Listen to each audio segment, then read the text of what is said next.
It was immediately a curveball at the very beginning because the F&B market was basically dead. I mean, if you were in Singapore at that time, you drove down Orchard Road and all the hotels were pitch dark. These are all things that you can grow, and I think it's also exciting because in this industry, you're never done, right? So there's always something new happening, something new coming. You had to try to survive in Singapore alone during this 2 years. But afterwards, looking back, it's probably one of the biggest disappointments. But nothing you can do about it, right? So you have to move on. Welcome to Before We Get There, the podcast about people's life paths, the moments of change, and how we make sense of where we are now. I'm your host, Nicholas Braman, and today I'm joined by Martin Bém, the founder of Level 33, the world's highest microbrewery. We talked through his life path, moving to Asia for an expat role, to deciding to start his own business while still new to the region. We get into what that looked like during SARS and then COVID, when everything slowed down and there was no clear sense of when things would recover. And we dig into how that period shaped the way he thinks about building, decision-making, and not getting too attached to any one idea over time. This is a conversation about staying flexible, making decisions with incomplete information, and figuring things out as you go. Enjoy the show. Hi, Martin. Thanks so much for joining me today. Yeah, thanks, Nicholas, for having me. It's great to have you on. And what I wanted to start with is you've been in Asia for a very long time. Yes. And as a fellow, well, I don't call myself an expat, I call myself an immigrant. But as someone who also didn't grow up in the region, I'm always curious at what brought you here in the beginning. Yeah, so I came to Singapore in 1999, so last century, basically. It was the job. I was working for San Pellegrino, part of Nestle already then, and was posted here from Milan to Singapore as Director Asia. And then, as it happens often, you say for 2-3 years, another 2-3 years turned into 26, going 27. Yeah, but I stayed for San Pellegrino for 3 years, and I did the job, and then I left the company and started my own, yeah. Right, and I definitely want to get into that part later, but when you first moved here, clearly Singapore is completely different 26 years ago, as well as the market and the business environment in the region. But you were very successful in growing several brands in China, I believe. Yeah. And so what was it that allowed you to adjust and figure out what worked here versus when you were new to the region itself? Yeah, first of all, I think I was also lucky with the timing because around 2000, beginning of the 2000s, it was really quite a boom atmosphere and climate all over Asia. I had the opportunity to start with San Pellegrino, which is a well-known brand, right? At the time, it wasn't that well-known as it is now, because we started China. I just opened China. China was just opening up the markets in 2001, 2002. Same for other markets in the region.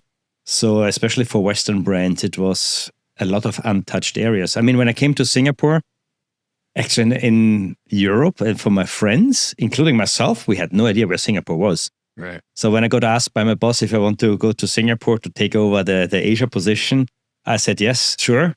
And then I went to the office and checked on the map, where is Singapore? So Singapore is now on the world map. I mean, also thanks to F1, I think. And everybody travels through Singapore now and then on the holiday. But at the time, it was really unknown. So it was really pioneer work to a certain extent. And was there any hesitation on your part when you got asked to take that role, or were you like, let's just go for it? No, I was immediately, let's go. And also my parents were completely in favor. I already moved. I was born and grew up in Austria, in Vienna, but my mom is from Italy. So after I finished my PhD in Vienna, I moved to Italy, to Milan, worked there for 3 years, and then I got posted here. And I always wanted to explore other countries and the world a bit. So my parents were always expecting that. And my father, who was working in the Chamber of Commerce, he had the commercial attaché based in Singapore. He knew the guy from Austria. And he contacted him and checked how it is to live in Singapore. And the commercial attaché simply said, if your son doesn't take this opportunity, then slap him because he should try it. Yeah. It was only a few years after you moved here that you decided to start your own business. Correct. Yeah. Yeah. What was the motivation and the kind of decision matrix behind doing that? Yeah. I mean, I think I always was inclined to do my own thing sooner or later. I should have gone back and in Nestle it works, or I think in most MNCs it works that after 3-4 years in a market in a certain product category, if you are destined to grow within the group, you are put into other markets to learn other markets, other product categories, and so on. And I should have gone back to Italy and become, I think, number 2 in the export department. And then it became really more corporate job, because then you have to work with all subsidiaries, with the United States, with France, with Germany, discussing about budgets. And it becomes more corporate, a little bit more political. And I thought that's not really for me. And then I saw opportunity here as well, because I said, okay, if you want to open your own business, if not in Asia after 3 years here and in Singapore, where and how should you do that? And that time, I mean, you're still pretty young, still new to the region. What were there unexpected challenges that you came across after? Yeah, it was immediately an unexpected challenge, because I said first of all, I thought, what I should do. And I had the idea of this agency, which is called Ponte & Partners, still exists, to bring European brands here, right? Ponte's bridge, in Italian, so I wanted to be a bridge between Europe and Asia. And so I set up the business. I flew to Paris, to the CIAL, which is one of the biggest food shows in the world, starting to just do my elevator pitch to the brands that I thought would be interesting. Got the first contracts, and exactly when I landed were the first SARS cases reported in Singapore and in Hong Kong. And then obviously it was immediately a curveball at the very beginning, because the F&B market was basically dead. I mean, if you were in Singapore at that time, you drove down Orchard Road and all the hotels were pitch dark. So, and then obviously nobody wanted a new product. Nobody wanted to listen for new business proposals, because everybody was struggling for their own survival at the time. No? And so at that point, how close did you get to not being able to make things work? I got very close. Yeah, I got very close, because obviously my funds were not. I just had my little golden handshake from the corporate job, but at the time it was, I can't remember, so maybe 4 or 5 months of salaries. And then I slowly ran out of business, because also I had to travel to Paris and so on and so on. And then I found my, till today, business partner who invested a bit. And we are together in business for now 24 years. Yeah. But that was important, because otherwise, and because also at the time, you like it was a bit with COVID, you didn't know when SARS ends, right? It was such a hit suddenly and very local. Yeah, very Southeast Asia and Hong Kong. So it was really a struggle. And we didn't have the information flow that we have with COVID. No, we didn't have internet. There was no YouTube. You didn't have this assurance what is happening in the world. No. When you were running your business, what were your thoughts as far as the goals you had? Were you just wanting to make a nice life for yourself? Did you have goals about how big you wanted to grow? Was it thinking about your customer base and bringing these great products? Yeah, I mean, at the beginning, first of all, I just wanted to get products in and start to build brand. And obviously, you don't know where it's going to be, because you never know which product might be a hit in which country or in which market. And Asia is so big. Although the consumption habits and the consumers and the demographics are obviously different everywhere, but there are opportunities everywhere. And when I saw how Paulana started then to get real traction, it was fantastic. But I didn't have the problem was, if you work with like with Paulana or other brands, if it's not your brand, you never own the business really, right? That's a bit the challenge. So I definitely wanted to set up something where the brand and the business really belongs to you, right? Right. And so on the back of Paulana, then pretty quickly, I think it was within a year and a half, with some partners, I set up the Broadsides restaurant, because the idea came obviously from the Paulaner business, because I saw how Paulaner works as a German beer all over Asia. I thought also in a Chinese dominant market like Singapore, pork is not a bad idea. So beer and pork, which because the main ingredients for the food. And so, but we did it more contemporary, and this was always a little hobby of mine. I always loved to look at concepts, restaurant concepts, retail concepts, and even looking at the pictures I took when I was traveling for some Pellegrino. Even I always took pictures and looked at different concepts. So it was not the retail that was fascinating for me in terms of supermarkets, but concepts. And this is what I then started to really put in and to execute with the roadside restaurants. And that was the first time then really you do something with where you know the brand, you can do something yourself. And did you have any experience in the restaurant business before that? Zero. I mean, I was working with a lot of restaurants, but I had never operated restaurants. I'm definitely not a chef, so can't really cook.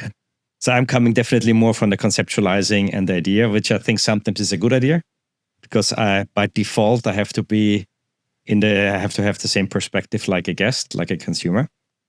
But I never worked in a restaurant before or set it up. Yeah, so that was the first. So even with your own restaurants, and when you're, like you mentioned, the friction with maybe the head office that doesn't know the market as well, but even for yourself, I'm sure there must have been some times where you came up with an idea for a concept or a theme or something you wanted to do with the restaurant, and it wasn't as popular as you'd hoped it'd be. Yeah, all the time. Yeah. How do you work through that? How do you decide when to cut your losses and give up on this idea? Yeah. So on one side, to cut losses when it's a promotion, a dish, or a program, that's easier, because I think that's also important not to look from the guest perspective and not so much from a production perspective or so on, because you are here to give the guest what he wants, right? What the consumer wants. So if he clear, and the nice thing in F&B is if you produce something that doesn't find acceptance, you feel it within a week, right? So you have the life cycle is very short, so you can change it pretty quickly. And concept-wise, sometimes you cannot fall in love with your concept too much, right? I'm still not 100% where I want to be with this, because I still sometimes like certain ideas too much. I should maybe cut the corners earlier. But that's definitely something we have to look at. We cannot be I take my favorite dishes off the menu if they don't sell. And so how do you work on making those decisions faster, getting better at not falling in love with the idea? Yeah, you have to look at the numbers, right? So that's at the end of the day, it's a numbers game, and you have to look at the projections and forward looking, what could the trends lead to, which is increasingly difficult, I think. And I feel it was easier, let's say in 2010, predict the next 3, 4, 5 years than it is now. We have so much moving targets here that it's very difficult to say. And the technology is just increasingly influencing every aspect of life and of business, right? So I think you have to be humble and look at the numbers. Right. And I think one of the things that I love about Singapore, and I think most people who move here are amazed by, is how much everyone loves food here. Yeah. And how widespread everybody's a foodie, and you have your favorite stall for each dish wherever on the island. Did that ever give you any pause, or maybe it's a bit intimidating to know that your customer, the people of Singapore love food so much when you're opening a restaurant and bringing new ideas in? I think it's exciting, because in Europe, people don't eat out so much. In Singapore, you probably eat out nearly all the time. So even the families eat out. They go to the hawker center, bring back, and so forth, right?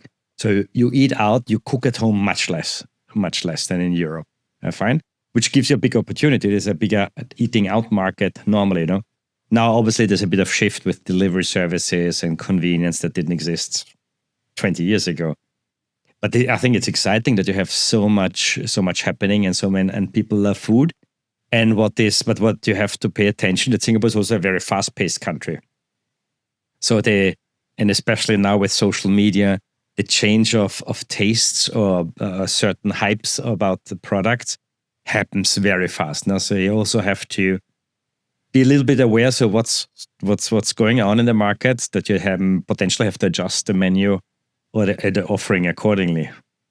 But I think it's exciting that people love food so much, and that at lunch the Singaporeans already talk about what they are going to have for dinner, right? And when they're at dinner, what do I going to have for supper, right? Yes, exactly.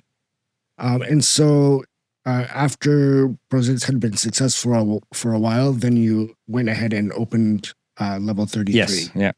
And where did the concept for that came from? So basically, I was already in the beer industry, as I mentioned, with Paulana.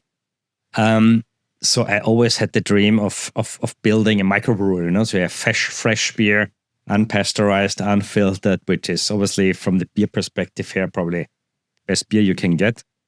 And ties in again with a nice concept idea. You feel the production, you see the production, right? I traveled through Asia, saw the Paulana brew houses all over China at the time. You have brewworks here. So it gives a very strong USP to a concept already. But then I was thinking, so I love beer, but I also love good wine and good food. And it's very difficult to get everything under one roof, because normally you have to choose one over the other. Most beer places or craft beer places have either no wine or just a wine as an afterthought, and the food is normally pub food with just some burgers and fish and chips and not. And I wanted to do a proper, really good restaurant with homemade beer and a good wine list. And then I was hunting with a broker, with Gary, with a real estate broker for a special location in Singapore. And when I saw the model, what MBFC was going to be, I immediately asked them, "What are you planning for the penthouse there?" And luckily, they wanted a restaurant there already. So when you talk about the good food, the good wine, obviously the beer is the backbone of it. The anchor, yeah. Yeah. How do you keep things fresh and so that when your guests come, it's like being a famous band, right? Like people want your classics, your greatest hits. Yeah. But yeah. as a musician or as a business owner, you don't want to get stuck. You also want to keep evolving and keep doing new things. Correct. Yeah. How do you balance that? Yeah. I mean, you have to understand what are the staples that really people come for all the time. And where's the market going? Where's the trend going? So for just as an example, so when we started, we had an appetizer buffet for breakfast, for lunch. So when you came for lunch, you had the appetizers, you had a little buffet, so you could take your appetizer by yourself. And this was so very popular and helped us to give a little bit of buffer, because people coming up for lunch normally have 1 hour of time or 1.5 hours. I'm talking about weekdays. And then they order the main course, which is then easier to sort out. But then but over the time, we noticed that especially business people, they come for business lunches, they appreciate more if they can stay seated and continue the discussion without the interruption of getting up to the counter. And also, I'm not a big fan of buffets to begin with, like most restaurateurs are not, because of the freshness of the ingredients and the wastage. So then we changed, and now we had, with the new chef, we planned the lunch menu in a way that we have orders for a set of appetizers and main courses, and then it's easier served on that table, and people can stay there. And also our beverage menu changed a lot. We increased our cocktail range considerably over the last 3-4 years, because also the demand for cocktails. Again, Singapore was moving with best 50 bars, and mixologies became more popular, so we had to increase our cocktail program as well. So you have to go with the time. Since 4 years or 5 years, we have a sustainability program, which 15 years nobody really was concerned about sustainability. So we have a whole program that we look at our consumption of electricity, of water, where does the food come from, how sustainably sourced, and so on and so on. So these are all things that you can grow, and I think it's also exciting, because in this industry, you're never done, right? So there's always something new happening, something new coming, something changing the consumer habits. that you say, now we could do this, we could try that. So I think it's exciting, actually. Yeah, that's very exciting. Have you ever thought about expansion, or would it be under the same name, or how would you think about that? No, we're actually looking actively to expand the concept. So basically exactly around the same concept in license. We were very, very close already to sign a contract with a big hotel chain for a new hotel in Australia. And we were ready to sign. The restaurant was even planned already. So the restaurant was, the layout was done, the design is done, everything was agreed on the terms, and then COVID hit. So, and COVID obviously delayed all the construction of this project. And then at the end, the developer decided to skip the hotel and building apartments instead, because obviously for a cash flow perspective, it's much more interesting to cash in apartments and build afterwards, and the hotel you have to build first and then you make the money afterwards, right? So we were very close already. So we have the experience, we have a blueprint how we could do that. So we're talking to some parties already. It would be the same concept, and then we will see if it's level 3 or level 50, whatever it might be, but the concept should be the same around the beer with high-end food and bringing beer ingredients again in the menu, because that's one of our positionings, right? So that sounds like a lot of time and effort went into the planning of that concept before the rug was pulled out. How do you deal with that, both from a productivity standpoint, but also emotionally, that you're looking forward to doing this, you're excited about the concept, you're getting ready to go, and then, of course, COVID was a global thing, but it's just adding something else onto the already volatile situation. Yeah, it was obviously a big hit and very disappointing, because it was kind of a dream to bring it to another market, and still is. And to have it pulled out when everything was already ready to go, it's obviously very difficult to digest. The blow was a little bit softened because we also had other issues. We had to try to survive in Singapore alone during this 2 years. But afterwards, looking back, it's probably one of the biggest disappointments. But nothing you can do about it, right? So you have to move on. And so during that COVID, I think since COVID and up until now, we see and hear a lot about the challenges that F&B is going through. Everybody from the hawkers up to some of the chains and the higher end restaurants. What are your thoughts on the direction of the F&B business in Singapore? I think as somebody who's been here 26 years, I'm sure you eat and enjoy hawker food. I would want to keep the culture and the tradition alive as well. What do you think needs to be done or can be done that we're not eating at McDonald's and Burger King every day? Yeah, that's exactly. I mean, I don't know if you read that. I also wrote a few LinkedIn articles about this, because I feel we have to be really careful. We have to decide a little bit where and what we want to eat in future, because we are under tremendous pressure from all costs perspectives. We have limited hiring power in terms of foreign labor force, because we have still to adhere to the quota system, and struggling to get Singaporeans who really see F&B as a career that is aspirational for them in the long term. That's difficult to find, and you still need them to get foreigners. The rental are increasing strongly everywhere, and I'm talking about the commercial rents, because obviously if you look at the hawker centers, stalls, everything that's under HDB or JTC, the government control, the rentals are not that crazy like in the free market. But I have colleagues that had to close restaurants because the rent doubled from expiring the rent to renewal. And then you say, how can you, if it makes 20% of your revenue already and suddenly it should be 40, that's simply not doable, right? So I think we are a lot under pressure, and we have to, it's very difficult, especially as we have a lot of foreign chains coming into Singapore, especially the big malls, the attractive shopping malls.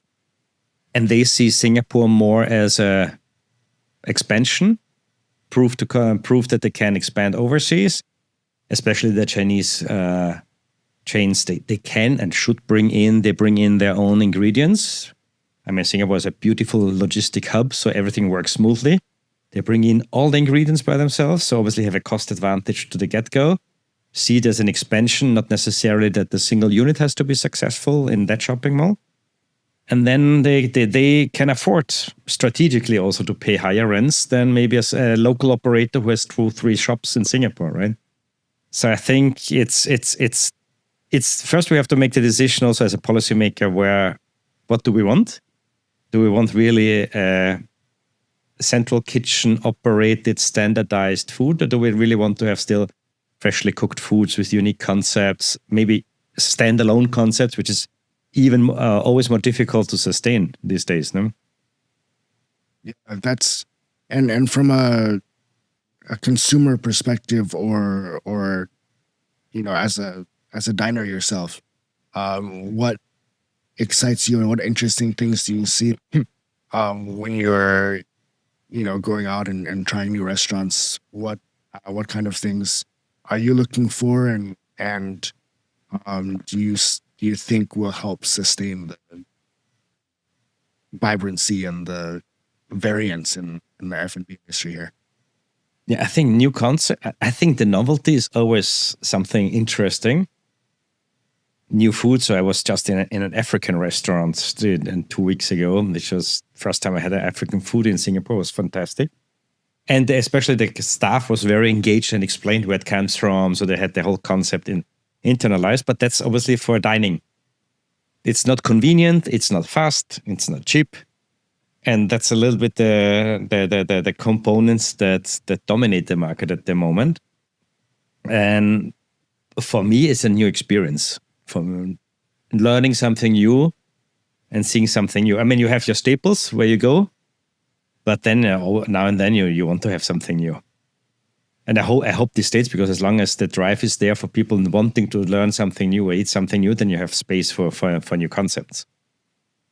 And so I think we've mentioned a few times now. I've talked about it to some guests as in the context of maybe starting a hawker business, but working for a restaurant or a hotel in the hospitality industry. What do you guys do to retain talent, to grow talent, to make it more attractive for locals to stay there? Now, we are lucky, or we do something right, because I think about 40% of my staff is more than 5 years with us. So we have, we try to do really a lot of internal promotion. You can really grow within the company. We listen also to personal situations. So we had one staff who has a sick father, then he moved to the brewery where he has easier working hours. We have at the moment in the kitchen a 4-day work week, and on the front of house 5 days work week. So in the kitchen, if you're a chef with us, you have 3 days off every week, because we can plan it. I mean, you have longer days. Obviously, you still fulfill your 44 hours, but you have long days. We have a program that everybody in the staff participates on the sales. So our service charge is part of the service charge is distributed to all the staff every month. So if we have a good month, everybody sees it in this paycheck. So we try to do a lot of things. We have an extremely high meal allowance, because CBD is also expensive, even for if you just go to the food courts. So we try a nice program for appraisals. So we have every staff, it has a sit down with a supervisor every month. So you always know where you're going, where you have to improve, what is going well. Because I always find normally you have a promotion or a discussion, you have a yearly sit down, and especially in a fast-paced industry like F&B, if I sit down with the staff in December, I hardly remember what happened in March, April, June. And you don't give the staff opportunity to grow or to improve if you don't sit down with them. So we sit down with everybody, sit down with the supervisor at least once a month, including me. So I, with all my direct reports, with the chef, with the brewmaster, with the restaurant manager, we sit down, we have an appraisal system that we appraise, and we say, okay, what's going well, what's not going so well, where do you have improved, what is the goal for the next month? And that gives more direction to the staff as well. So we have a lot of, I think our HR, we do a lot of trying to improve the engagement of the staff as well. Then the sustainability gives another purpose to the staff as well, because we're not just a restaurant. We try to do being a restaurant with a good ethics as well. So around all this, I think we try to be one of the preferred employers in our industry. Yeah? That's amazing.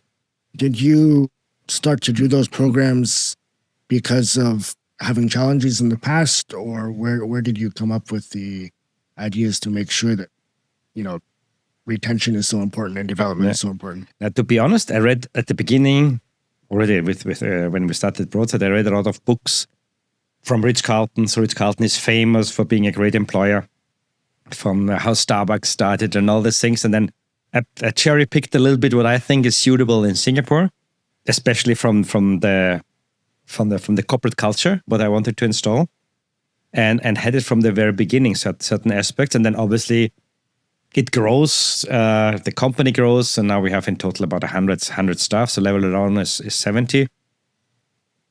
And then you have to make it, then you have to delegate certain things. But the inspiration initially came from case studies, from books, and then apply it here and see what works well. And then obviously you have to adjust everything over the years. But you want to be a good employer. And I always think we have in our motto, in Level 33, we have our purpose, which means we try to brew inspiring moments with family. So we try to make inspiring moments for everybody. So not just for the consumer, but also for our co-workers, for our shareholders, for suppliers. So we try to be all around, because only then it can trade to the guest, I think. If you don't, an unhappy staff will not provide an exceptional service. One question I always have for entrepreneurs and business owners is about balancing work-life balance and balancing your personal life with your professional life. I think for all founders who have this drive and desire to start a business, that has to come in. But I think F&B is maybe even on a greater level, because it's such a challenging business. The margins are so low, the amount of moving parts that you have to manage all times. Are you able to turn off your work brain and relax and do other things? I do a lot of exercise, I do a lot of sports, but for the rest, I think it's very difficult if you're passionate about something you don't even want to switch it off. And this is maybe a thing, one of the biggest changes that I saw in Singapore over the last 25 years. I always thought the amazing thing or the interesting thing when I came to Singapore and what I saw how people worked, and not only in Singapore, also in China, it was not work on one side and life on the other side. It was always work is part of life. Now, for the first time, so with Gen Z and millennials, I hear for the first time, we need a work-life balance. And so I think it wasn't really in the mentality when I came to Singapore. And for me, it's difficult, but also I don't see it as a burden at the moment. Or I can't imagine to retire at the moment. So I think if you're passionate about something, I'm still... The issue is maybe you cannot enjoy other restaurants or not even a movie. If you see a movie and there's a restaurant or something, and say, oh, what are they serving? How they're serving? Oh, that's a good idea or whatever. So you have it. It's always present somehow. What about during times of challenge, like during COVID?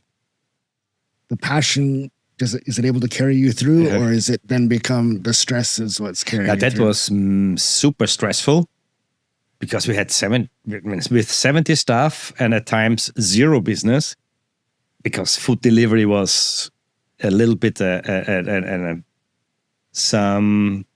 that the staff doesn't get too bored or something. But it wasn't really making up for such a big venue like ours. It's very difficult to compensate anything with deliveries. But that was the biggest challenge. And then not only for all of the staff, but specifically for the foreigners. We had Filipino staff. There were no flights to Manila, so I couldn't even let them go, because where do they go? And this was the time when they needed any salary that we could pay more than ever before, right? So somehow we managed to get through COVID without letting go anybody. That was a big achievement. And then you are more concerned about the staff and their well-being, because we know, especially in Singapore, the government decided from one day to the other, right? So no, okay, telling you on Friday, you can open on Monday again. And then, or you have to close 2 days later you had to close and it was again a lockdown. So you had to be very short term and you needed the staff on standby. Because if it's really get go again, then you need the staff. But that was a very stressful time from a different perspective. It was not guest experience, it was just keeping the ship together. And so how do you get through that? Because I understand the passionate times, the times you're excited and everything's going well and you can't wait to get up for work every day. But when it's the stressful times, how do you deal with it mentally? I found it as a challenge. I think that's the fun part of an entrepreneur sometimes, that a challenge is something not so threatening, but more exciting. And then we were all in the same boat. So every restaurant was in the same boat. It was not only me. So if the problem is obviously if you have something that doesn't work with a business and you are alone there and everybody else works well, then you have a different level of stress. But if you know it is basically a global phenomenon, and you know you have a good team, you have a great setup, as soon as it's going to be open again, you will be successful again. So it was just making sure how to get through the period. We didn't know how much it was at the time. And luckily we got obviously support from the landlord and the government to get through. We had salary cuts and for everybody. And so that we could keep everybody afloat. But I think it keeps you going because you need to have everybody ready for when it's open again. And so you mentioned not wanting to retire a little while ago. You've achieved a lot in your career, built up, so many successful brands and restaurants. What is it that you're still looking forward to and that you still hope to achieve in the future? I would like to. So level 33, we want to be, first of all, again, to bring the concept to another market. That's definitely one of the goals. We are working to be B Corp certified for level 33. So that's B Corp is one of the sustainability, environmentally, and governance certification franchise from the States. We would be the first restaurant in Singapore to achieve that. We are very close already because you work through a checklist. That's definitely something. And I want also to create a concept really more on health concerns. With great food, good tasting food, great food, but really with scientifically based, healthier food, because there are a lot of urban legends going around. What's good for you? What's not good for you? And I actually did some certificates about nutrition science with Stanford to get some more background. I think that's something that could be interesting moving forward. A new concept around that, but maybe not as a full-fledged restaurant. But let's see. Mm. But the problem is I always have too many ideas that still have to streamline. And if you look back on your career and your life as an entrepreneur, are there any regrets or anything that you would tell your younger self or advise them to do differently? Yeah, of course, you make mistakes, right?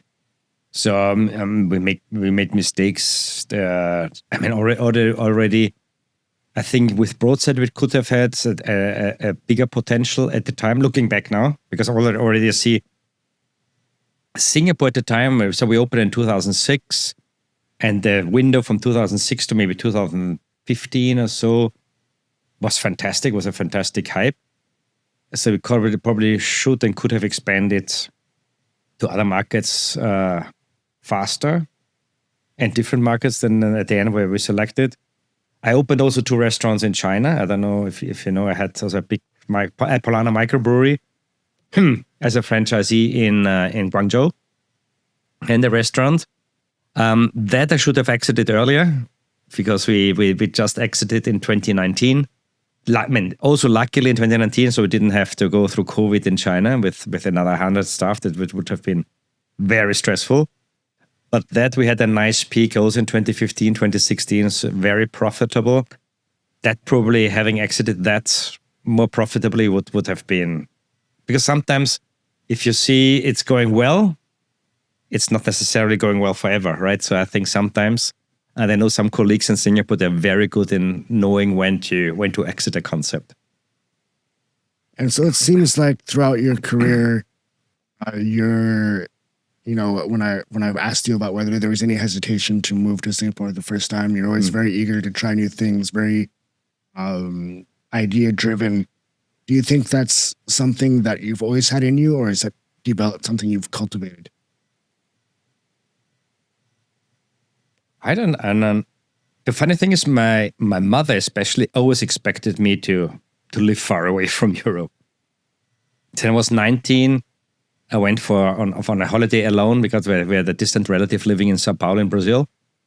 So I went to visit her and then traveling around Brazil alone.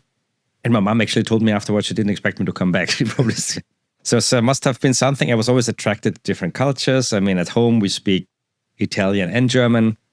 And I always was curious to go outside. I was always very internationally inclined, and it's maybe one of the driving forces that I'm always curious about new things.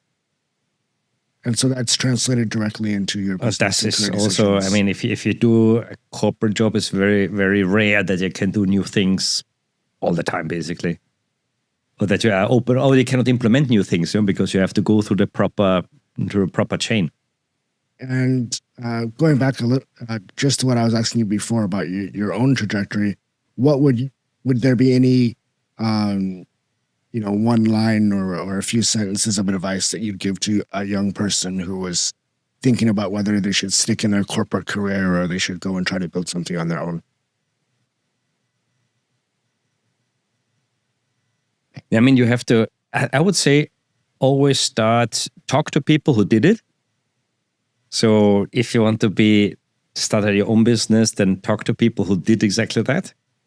Especially whatever industry or business you are thinking about, look up what people say that really did it, and start small. I think it's especially nowadays. I think it was a bit easier. I think when I started 25, 23, 24 years ago, but now it's so fast paced. I think if you really put the corporate job aside and you start something else immediately and put all the eggs in one basket, it's a bit challenging. Make a test project, start if something works. And then when you see it, you have some traction, then maybe consider a shift, but start first, test it out, make a pilot, see if that works before making any big decisions and drastic decisions. Awesome. Great advice. Just in case anybody doesn't know, where can they go and get some amazing food and beer at Level 33? Yeah. So Level 33 is in Marina Bay Financial Center, Tower 1. We have a separate lift that brings up to the 33rd floor. And that's great beers, fantastic wine list for all price ranges, and great food where we bring the beer ingredients also into the food. Yeah. Awesome. Well, and how about social media? If they want to see what specials you guys have going on. Yeah, we are on all social media platforms. So level33_SG on Instagram. We have level33.com.sg is our website. So we are on all platforms, and keep everything updated. Yeah. Perfect. Well, thanks so much for joining me today, Martin. It was great to talk to you. No, thank you. Thank you. Bye. Thank you for listening to Before We Get There with your host, Nicholas Braman. Please like and subscribe on YouTube and your favorite podcast platforms like Spotify and Apple Podcasts. You can also find us on Instagram, TikTok, and Facebook at Before We Get There Podcast. New episodes are released every other Thursday morning. See you next time.